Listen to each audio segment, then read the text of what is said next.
Friends, मैं हूं advocate Nitish Banka. आप है मेरे YouTube channel let's speak legal में। आज मैं आपके सामने एक बहुत ही बेहतरीन वीडियो प्रस्तुत करने जा रहा हूं। आज मैं आपको बताने जा रहा हूं कि एक लव मैरिज जो कि इस कदर खराब हुई, जिसमें जो है पत्नी बिल्कुल पीछे पड़ गई हस्बैंड के, जेल भेजने को बिल्कुल रेडी कर दिया हस्बैंड को। ऐसी कहानी जो है मैं आज आपको सुनाने जा रहा हूँ। मेरे ही क्लाइंट की कहानी है, तो ये आज मैं आपके सामने शेयर करने वाला हूँ। ये वीडियो को पूरा देखिएगा और एंड में मैं आपको ये मेरी तरफ से एक आपको गिफ्ट दे रहा हूँ। वो गिफ्ट क्या है वो मैं एंड में बताऊंगा, तो वीडियो को पूरा देखिएगा। अभी मैं आपको ये बताने जा रहा हूँ कि मेरा एक क्लाइंट था, उसकी जो है शादी हुई थी, लव मैरिज हुई थी और बहुत ही गहरा लव था। और मतलब 3 साल का लिव इन भी था और उसके बाद 3 साल की शादी थी और उससे एक बच्चा भी हुआ था उनको। और 3 साल की शादी में जैसे ही बच्चा हुआ तो इनका जो है ना झगड़ा बढ़ता गया। धीरे धीरे ये झगड़ा बहुत ज़्यादा बढ़ गया और वाइफ जो है एक दिन अपना पूरा सामान ले लिया, बच्चे को ले लिया और घर छोड़ के हस्बैंड का चली गई। हस्बैंड को कोई एक्सेस नहीं मिला बच्चे का, बच्चे से तो हाथ धोना ही पड़ा। वाइफ भी वापस नहीं आई क्योंकि बार बार उसने कोशिश की वापस बुलाने की, कई चक्कर काटे उसके घर के बाहर, पर वाइफ वापस नहीं आई। और एंड में ये हुआ कि वाइफ ने एक डीवी का नोटिस भेजा हस्बैंड और उसकी पूरी परिवार को। डोमेस्टिक वायलेंस के एलिगेशंस लगाए, झूठे एलिगेशंस थे, बट जैसे कि होता है वैसे वैसे ही हुआ इस केस में। डीवी के पूरे एलिगेशंस जो हैं डाले और बात जहाँ पहुंची इंटरिम मेंटेनेंस में। वाइफ कुछ काम नहीं करती थी और साथ में जो बच्चा था वो भी था। 90,000 रुपये महीने की मेंटेनेंस जो है फिक्स हो गई थी इस केस में। अब ये जान लीजिए कि ये जो केस है ना शुरू से चल रहा था, 3-4 साल जो है इस केस को हो गए थे, तो 4 साल के एरियर्स भी बंद गए थे हस्बैंड के ऊपर। अरियर्स हो गए लाखों रुपए के। वाइफ ने फाइल कर दी एग्जीक्यूशन, वाइफ ने एग्जीक्यूशन फाइल कर दी। तब ये क्लाइंट मेरे पास आए और कहा कि वकील साहब हमें इससे बचाइए, बहुत ज़्यादा बर्डन है, कम से कम 15 या 20 या 25 लाख के एरियर्स हमारे ऊपर है और जज साहब ये कह रहे हैं कि एरियर्स जमा कराओ नहीं तो जेल जाओ। सेक्शन 31 में एक ऑर्डर भी कर दिया था डीवी एक्ट में, क्योंकि ये ऑर्डर का कंप्लायंस नहीं किया था तो सीधा जेल के लिए रिकमेंड कर दिया था ऑनरेबल कोर्ट ने, जो लोअर कोर्ट है। और उन ये कहा था कि अगर नेक्स्ट डेट तक तुम पूरे के पूरे पैसे नहीं जमा कराओगे तो जेल जाओगे, सीधा बोल दिया था। तो नेक्स्ट डेट का 6 या 7 दिन बाद थी जब वो क्लाइंट मेरे पास आया कंसल्ट के लिए। टाइम बहुत कम था इस केस में, तो हमने उनको यही एडवाइस किया कि हमें जो है जल्द से जल्द इस ऑर्डर के अगेंस्ट अपील में जाना पड़ेगा। अपील का टाइम बहुत कम था, हमें 7 दिन के अंदर अंदर दूसरी पार्टी को नोटिस भी भेजना था, अपील भी फाइल करनी थी और स्टे ऑर्डर भी लेना था।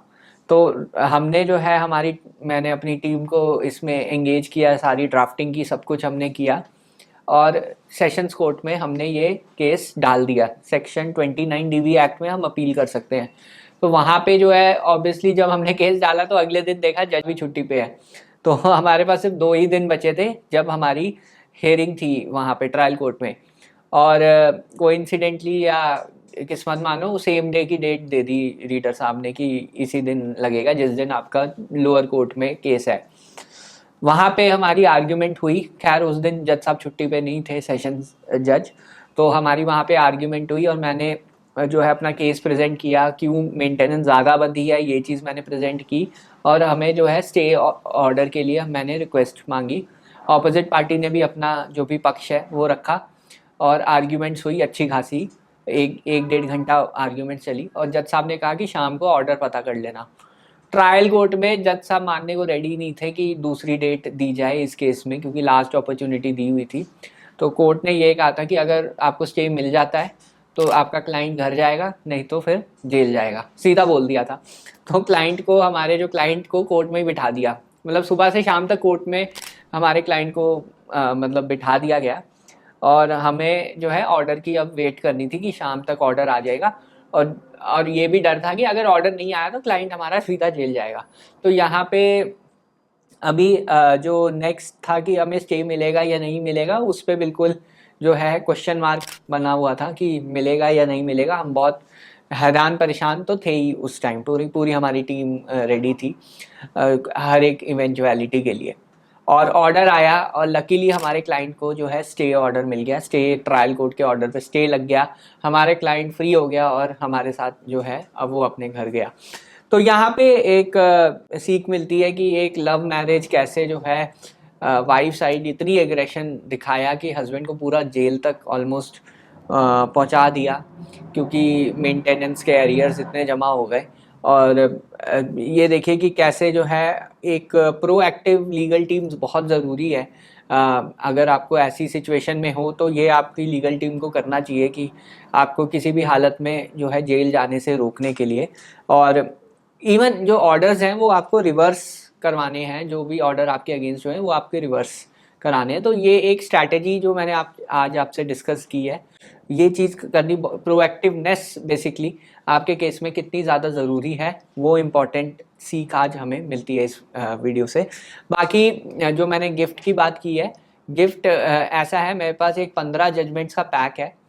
QR कोड अभी आपके स्क्रीन पे आ रहा होगा, आप प्लीज़ ये स्कैन करके डाउनलोड कीजिए अपना जो भी जजमेंट्स हैं ये सारी, और ये सारी जजमेंट्स आप पढ़िए, आप अपने केसेस में यूज़ कर सकते हैं। मेरी तरफ से आपको ये गिफ्ट।